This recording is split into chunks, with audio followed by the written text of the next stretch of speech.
శ్రీమాత్రే నమః. అందరికి నమస్కారం అండి. ఎలా ఉన్నారు? ఏం చేస్తున్నారు? ఆ దుర్గమ్మ దయ వల్ల అందరూ సుఖ సంతోషాలతో, అష్టైశ్వర్యాలతో ఉండాలని మనస్ఫూర్తిగా అమ్మను వేడుకుంటూ, అమ్మ ఈరోజు మనకు పంపినటువంటి సందేశాన్ని తెలుసుకుందామండి. అమ్మ ఈరోజు ఈ సందేశం పంపారు. బిడ్డా, ఇక్కడ కనిపిస్తున్నటువంటి ఓ గుర్తును ఒక్కసారి ముట్టుకో అమ్మా.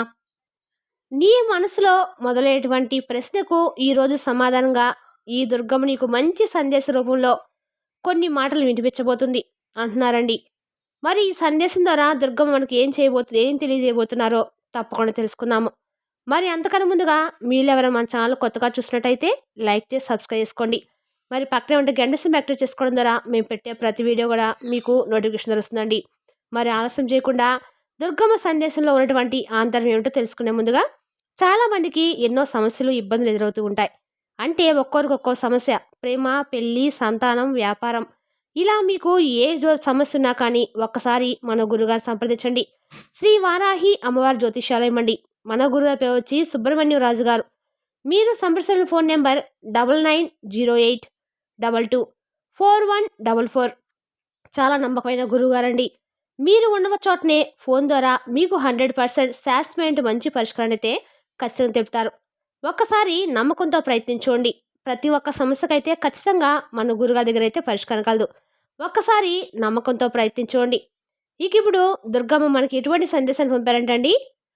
బిడ్డ, నీ మనసులో ఉన్నటువంటి మొదలయ్యేటువంటి ఒక మంచి ప్రశ్నకు ఈరోజు దుర్గమ్మ నీకు ఈ సందేశ రూపంలో నీకు సమాధానం ఇవ్వబోతుంది.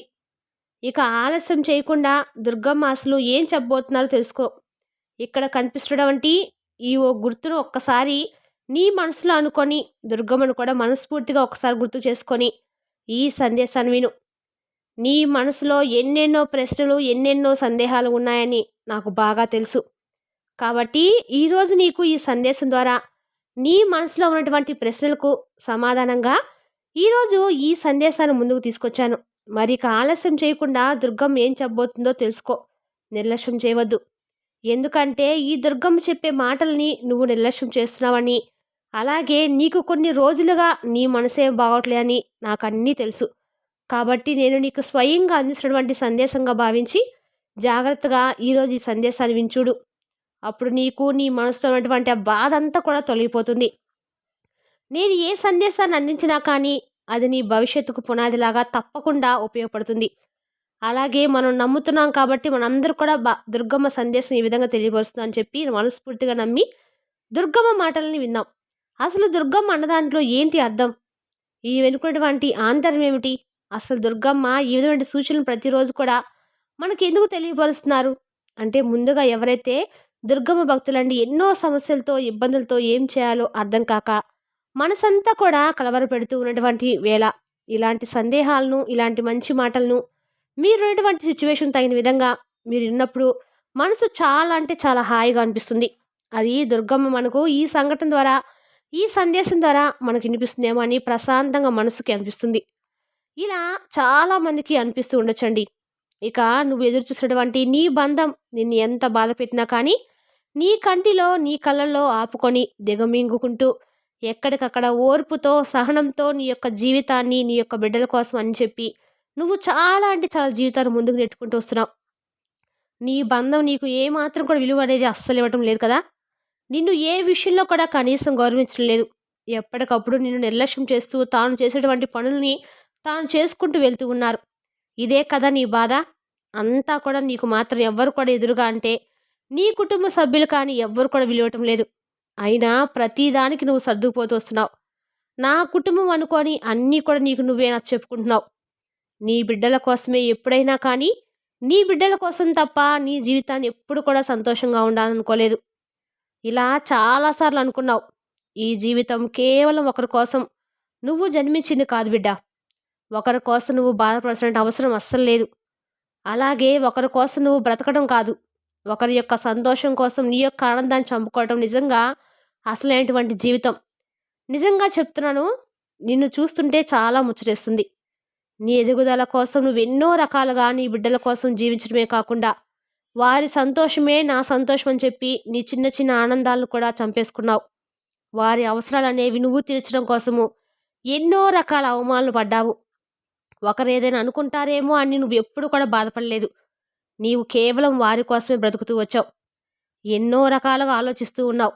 ఎక్కడికక్కడ నీ ఎదుగుదలను, పురోగతిని నువ్వు పూర్తిగా ఆపేసుకొని, నన్ను నువ్వు తక్కువ చేసుకొని మరీ చూసుకుంటూ, నలుగురు ఎదుట కూడా నువ్వు తక్కువగా అయిపోతున్నావు. ఎందుకమ్మా ఇలా అందరిలో చులకనైపోతున్నావు? ఎప్పుడైనా కానీ ఆలోచించావా? చూడు బిడ్డా, ఈ జన్మ కేవలం నీ కోసం మాత్రమే నువ్వు పుట్టింది. ఎన్నెన్నో అంటే ఎన్నో రకాల జన్మల అదృష్టం ఉంటేనే ఒక మనిషిగా మానవ రూపాన్నెత్తావు. ఈ విషయాన్ని నువ్వు మర్చిపోతున్నావు. చూడు బిడ్డా, మనిషికి ఒక జన్మ యొక్క పూర్తి సార్థకతను ఎప్పుడు పొందుతారో తెలుసా? వారి యొక్క మనస్ఫూర్తిగా వారి జీవితాన్ని అనుభవించకపోతే, భగవంతుడు కేవలం జన్మనిచ్చినా కూడా అనవసరంగా ఈ జన్మను వృధా చేసుకునే అనే బాధ నిన్ను ఎప్పుడు కూడా పీడిస్తుంది. అలా ఎప్పుడు నీ జీవితాన్ని కానివ్వద్దు. ఇప్పటి వరకు నేను చెప్పినటువంటి మాటల్లో నువ్వు తెలియని దానికైతే ఖచ్చితంగా ఈ ఆంతర్యం ఏమిటో తప్పకుండా తెలుసుకొని ఉంటావు. నేనంతా కూడా చెప్తుంది నీకోసమే. ఎందుకో తెలుసా? ఎన్నో రోజులుగా, ఎన్నో సంవత్సరాలుగా, ఎన్నోసార్లు నువ్వు నన్ను అడుగుతూ ఉన్నావు కదా! ఎన్నోసార్లు నువ్వు నన్ను ప్రశ్నిస్తూ ఉన్నావు కదా! దుర్గమ్మ, నా బంధం అనేది ఇలా ఉంటున్నారు. నేను చెప్పినటువంటి అస్సలు వినటం లేదు. అన్నీ కూడా వారికి నచ్చిన పనులు చేసుకుంటూ సర్దుకుపోతున్నాను. జీవితంలో ముందడుగు అనేది వేయాలనుకుంటున్నాను. దుర్గమ్మ, అయినా కూడా ఎప్పుడు నేను ఎక్కడికక్కడే నాకు నిరాశ మిగులుతుంది తప్ప ఆశ అనేది రావటం లేదు. నేను చెప్పినటువంటి ఏ మాటను నా బంధం అస్సలు అర్థం చేసుకోవటం లేదు, విలువ ఇవ్వటం లేదు. నన్ను ఎందుకు వివాహం చేసుకున్నారో, అసలు దేనికి ఈ బిడ్డలు నేను కన్నానో, ఎందుకు దుర్గమ్మ ఈ బాధలు, ఎందుకు దుర్గమ్మ ఈ జీవితం అని చెప్పి నువ్వు నన్ను ఎన్నో రకాలుగా ప్రశ్నలు వేస్తూ ఉన్నావు కదా బిడ్డ. బాధపడుతూ ఉన్నావు. మరి కొంతమంది అయితే, నా బిడ్డలైతే నా బంధం అనేది వ్యసనాలకు బానిస అయిపోతూ ఉండడం చూసి చాలా బాధపడుతున్నారు. ఆ దురలవాట్లను పూర్తిగా మానిపించి దుర్గమ్మ, నా బంధాన్ని ఇప్పటికి కూడా తెలుసుకోలేకపోతున్నాను. అసలు వారి యొక్క మనసేమిటో ఇప్పటికీ నాకు అర్థం కావటం లేదు. ఏం చేయాలి? ఎంత గొప్ప స్థాయిలో ఉండాలని ఆశించాను దుర్గమ్మ. నా ఆశ అనేది అంతా కూడా నిరాశగా మిగిలిపోయింది. ఇక నా బిడ్డల గొప్ప స్థాయికి వారే రారేమో అని చెప్పి రోజు బాధపడుతున్నావు దుర్గమ్మ అని నువ్వు నన్ను ప్రశ్నిస్తూ ఉంటున్నావు. కొంతమంది అయితే, ఆరోగ్యం బాగాలేదు దుర్గమ్మ, నా బంధానికి మంచి ఆరోగ్యాన్ని ఇవ్వండి, తల్లి మంచిగా ఉండేలా చేయండి అని చెప్పి కొంతమంది అడుగుతారు. వారి బంధం కోసం, వారి తపన వారు చేసేటువంటి వ్యాపారం బాగా కలిసి రావాలని కొంతమంది అడుగుతూ ఉంటారు.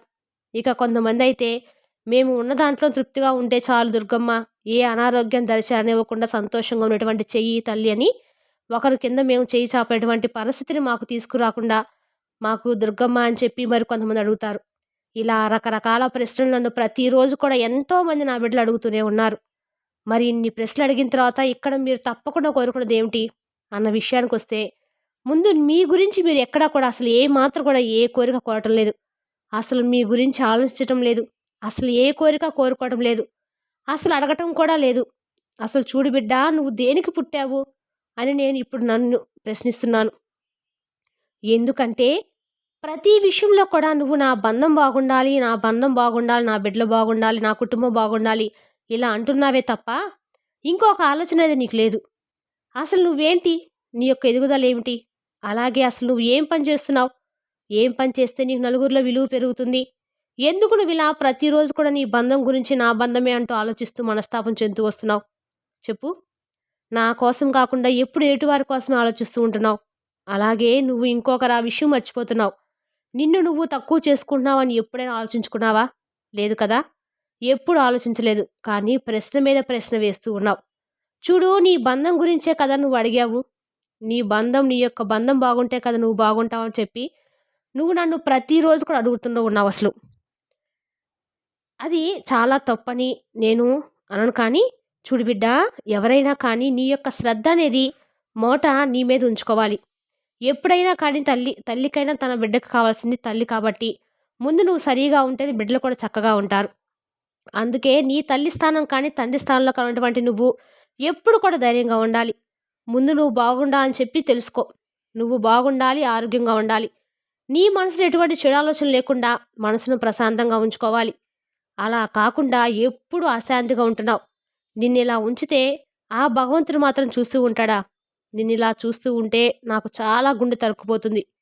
చూడమ్మా, నీ మీద నువ్వు ముందు దృష్టిని పెట్టుకోవాలి చూడు. ఇక నీ మీద నువ్వు దృష్టి పెట్టుకోవడమే కాకుండా నీ ఆరోగ్యాన్ని కూడా చక్కగా చూసుకో. సమయానికి తిండు, సమయానికి తిని, సమయానికి నిద్రిస్తూ ఉండు. ఇక అలాగే తర్వాత నీ గురించి నువ్వు ఆలోచించుకొని, నాకెలాంటి దిగులు లేదు బిడ్డ. నన్ను నేను తప్పకుండా అంతే చాలా చక్కగా చూసుకుంటాను. దుర్గమ్మ నిలదొక్కగలను. ఎవరు నాకు చేయూత అందించినా, అందించకపోయినా కూడా నేను నా బిడ్డలను అలాగే నా కాళ్ళ మీద నేను నిలబడగలనని నువ్వు ముందు గట్టిగా ఒక నిర్ణయాన్ని వచ్చిన తర్వాత వేరే వాళ్ళ గురించి ఆలోచించేటువంటి ప్రయత్నం నువ్వు చేయాలి. ఇక్కడ నువ్వు నీ బంధం నిన్నెంత మోసం చేయాలని చూసినా, నిన్ను ఎంత నాశనం చేయాలని చెప్పి చూసినా, నువ్వు మాత్రము ఆ భగవంతుడి యొక్క ఆశీర్వాదం లేనిది ఏది జరగదని చెప్పి నమ్ముతున్నావు. కాబట్టి నువ్వు ఏదైతే కోరుకున్నావో నీ బంధంలో వచ్చినటువంటి మార్పుని అతి త్వరలోనే నువ్వు తప్పకుండా చూస్తావు. ముందుగా నీ ఆలోచనలన్నీ కూడా పక్కన పెట్టి చక్కగా దుర్గమ్మను ఆరాధిస్తూ మంచి మార్గంలో ఎప్పటిలాగే ఉండు. నీ బిడ్డలకు సరైనటువంటి పోషకారమైన ఆహారాన్ని అందిస్తూ నువ్వు కూడా సంతోషంగా సమయానికి తిండి తింటూ నిద్రిస్తూ ఉండు. తర్వాత నీ బంధంలో వచ్చేటువంటి మార్పును అతి త్వరలోనే మొట్టమొదటిగా నువ్వే చూస్తావు అని దుర్గమ్మ ఈరోజు ఈ సందేశాన్ని పంపారండి. దుర్గమ్మ పంపిన సందేశంలో మంచి పరమార్థం ఉంది. రేపు మరో చక్కటి సందేశంతో మళ్ళీ కలుద్దామండి. స్వస్తి.